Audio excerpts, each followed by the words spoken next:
Hi guys, it's me again. Okay, so it's the next day and my cheesecake has been chilling overnight. It looks great, so nice, no cracks in there or anything. It did take a little longer, how I told you, to turn down the temperature after 10 minutes to 225 and then bake it for another 60 minutes. I ended up baking mine for probably like an hour and 20 minutes, just to make sure that it was fully cooked all the way through. You can give it a little bit of a jiggle in there and see if it moves at all. But it should firm up within probably like an hour and 15 minutes, I would say, in the oven. So it does take a little bit of time, but the outcome is great. You can see how beautiful this looks. So since I told you yesterday that this cheesecake was going to be a peanut butter cheesecake with a Oreo crust, I did make up a little bit of a peanut butter mixture here. So what I put, it was just regular creamy peanut butter and probably about 1/4 of a cup of cream to it, just to kind of make it a little bit more of a nice smooth consistency. So what I'm going to do before I take it off of the pan, the springform pan, I'm going to just spread this right over on top of it so you can come and see this here. And remember, you can get creative with cheesecakes and put toppings on them like this.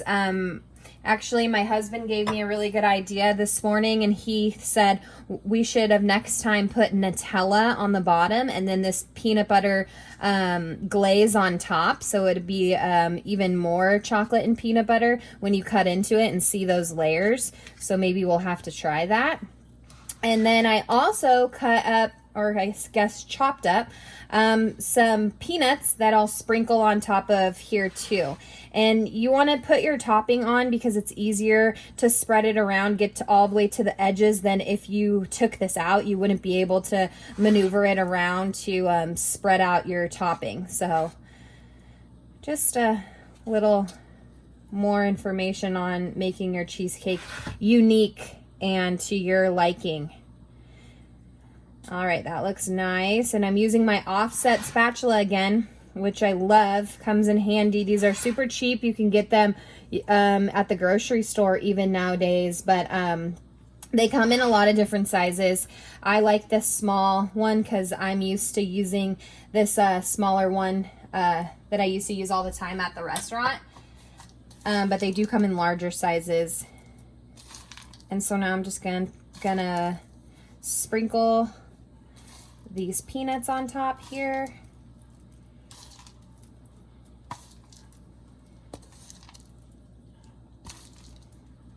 Make sure every slice gets a little bit.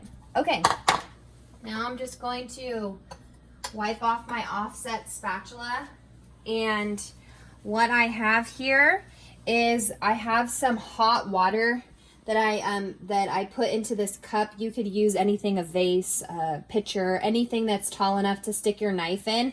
This makes a difference when you cut your cheesecake, or any cake for that matter. This is how I cut all of my cakes. So remember what I told you. If you don't have something like this, you could use a knife, but I'm pushing the side of the cheesecake here away from the cake so that I'm making sure that it's coming clean off of the side. It is kind of hard to see now that I have that topping on, but you want to do this anytime you really make a cake of any sort, just so that you're not damaging that cake when you try to open it up. So now you can see that's why you want to use a springform pan, because look at how easy that was, and now we exposed that beautiful cheesecake on the bottom there. So what I said to you before too is what I like to do is I like to find kind of like a firmer spot on the cheesecake.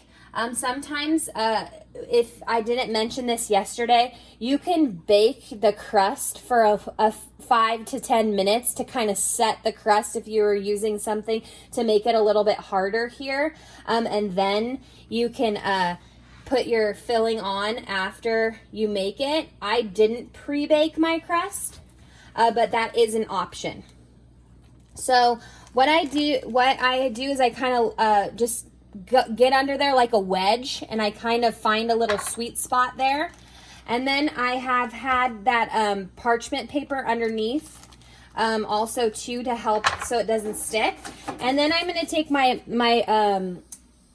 cardboard, and I'm going to put it underneath and just slide it right onto there so that it comes off clean. You can make your own cardboard rounds. I make cakes quite often, so I have these on hand.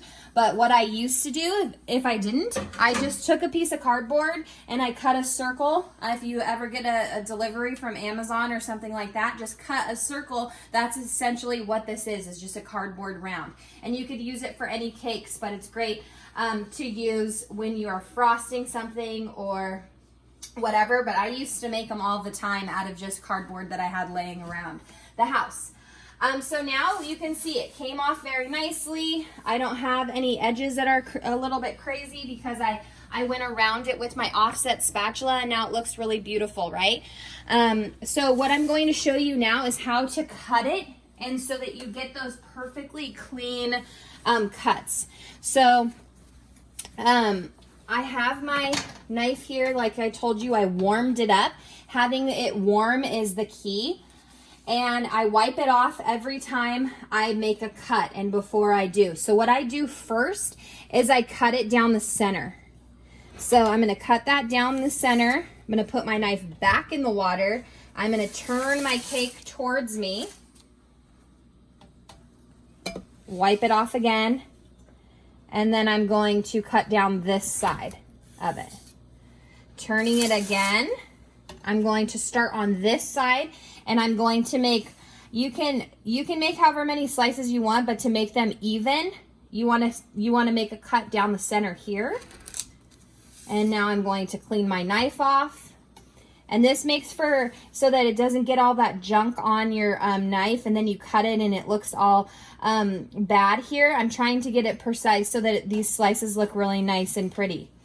I'm probably going to cut this into 3 slices since these are pretty large pieces, so that we can make it go a long way. But you can make them as big or small, but you can see here that they're pretty much the same size all the way around. So if you cut it in half there and then start on either side and then cut it into wedges, they will come out pretty nice and precise. And remembering, every time I'm cleaning off my knife, and then I run it through you can use a paper towel or a rag or something like that. And then I will just do the same thing to the other side.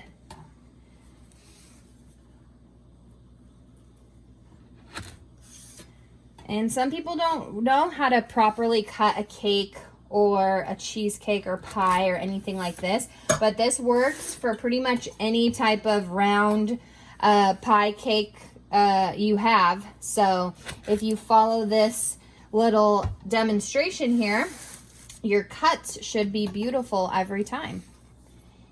And it really makes a difference using a heated up knife, and a sharp one for that matter. Okay, there we go. So now I'm just going to show you, I'll pull out one little slice here just to show you what that looks like. And look how beautiful. Very nice, huh? Very nice peanut butter Oreo crust cheesecake. All right. So there you go. If you want to try to make this cheesecake, I'll send you guys the recipe, and you can follow this exact measurements and everything. But if not, come up with something else wonderful to bake. I know all of you guys are doing so well at home, and I'm so proud of you. So I can't wait to see what you come up with this next week. I hope you enjoyed this, and fill out those notes, send them in to me, and I'll see you in class.